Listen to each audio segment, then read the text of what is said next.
而家嘅單牌車咧一直都係申請比較人多，手續又繁瑣，甚至時間長。最慘係單牌車上路嘅出事故嘅時候咧，澳門嘅保險話只許嘅路段出事故就唔可以報銷。咁內地嘅保險又話只能在內地維修，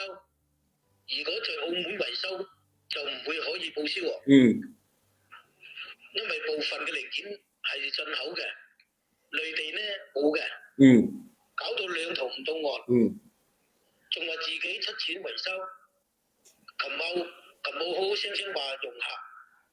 希望未來兩地車嘅保險互通。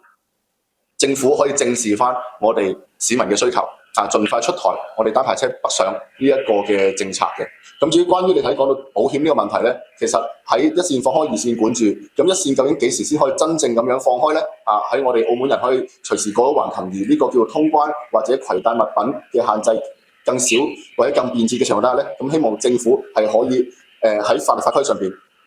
更加研究一下，我哋係咪可以兩地嘅保險又好，我哋嘅其他嘅嘢都好，係可以更好地咁樣為我哋嘅市民去服務。